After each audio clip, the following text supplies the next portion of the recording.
பெரும் மதிப்பிற்கும் மரியாதைக்கும் உரிய எதிர்கட்சி தலைவர் அண்ணன் உதயநிதி ஸ்டாலின் அவர்களே, தாங்கள் சட்டசபையிலேயே சனாதனத்தை ஒழிக்க வேண்டும், சனாதனத்தை ஒழித்து கட்டி ஆக வேண்டும் என்ற ஒரு வெறியோடு இருக்கின்றீர்கள். அதாவது உங்களது கொள்கை என்ன? மதசார்பற்ற முற்போக்கு கூட்டணி. மதசார்பற்ற முற்போக்கு கூட்டணி என்றால் என்ன? அனைவரும் சரிசமமாக இருக்க வேண்டும், மதத்தை சார்ந்து இங்கு ஆட்சிகள் எதுவும் நடக்கக்கூடாது என்று. ஆனால் நீங்கள் என்ன செய்தீர்கள்? ஒவ்வொரு முறையும் உங்களது ஆட்சியெல்லாம் எப்பொழுதெல்லாம் பதவியில் ஏறுகின்றதோ அப்பொழுது எல்லாம் இந்து ஆலயங்களில் அவர்களது மத நம்பிக்கைகளை இழிவுபடுத்தும் விதமாகவும் அவர்களது எண்ணற்ற சிறு சிறு கோவில்களை இடிப்பதும் அவர்களை கண்ணீர் கடலில் ஆழ்த்துவதும் தான் உங்களது வேலையாக இருக்கின்றது. இதற்கு பெயர் என்ன தெரியுமா? மதசார்பற்ற கூட்டணியா? மத வெறி பிடித்த கூட்டணி. ஏன் நீங்கள் இந்து ஆலயங்களையும் இந்து மத அந்த நம்பிக்கையை மட்டும் கொச்சைப்படுத்துகின்றீர்கள்?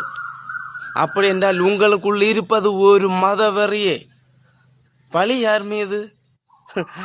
பாரதிய ஜனதா கட்சி ஒரு மதவெறி பிடித்த கட்சி என்று பழி அவர்கள் மீது.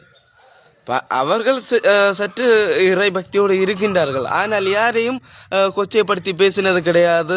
இதற்கு உங்களால் கூற இயலுமா? ஏதாவது மதங்களை கொச்சைப்படுத்தி பேசியிருக்கின்றார்கள் என்று? நீங்கள் உங்களது ஆட்சியில் என்னென்ன செய்தீர்கள் என்று தெரியுமா? அந்த மலையில் தீபமேற்ற விடாமல் அவர்களது நம்பிக்கை அனைத்தையும் உடைத்து என்னென்ன செய்தீர்கள் தெரியுமா? இதெல்லாம் ஒரு மதசார்பற்ற ஒரு கூட்டணி கழகா?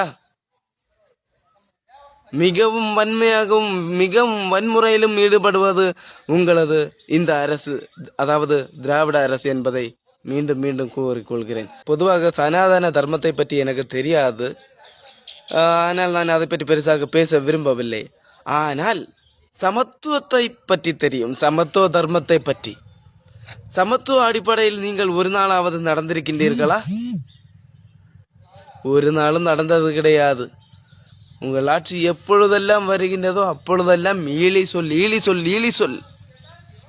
இதனால் ஒரு சில இந்துக்கள் என்ன செய்வார்கள்? அவர்களது ஆதங்கத்தை ஏற்படுத்துவார்கள். உடனே அங்கு மதவரி மாறி மோதல்கள் ஏற்படும். கேட்டால் பழி,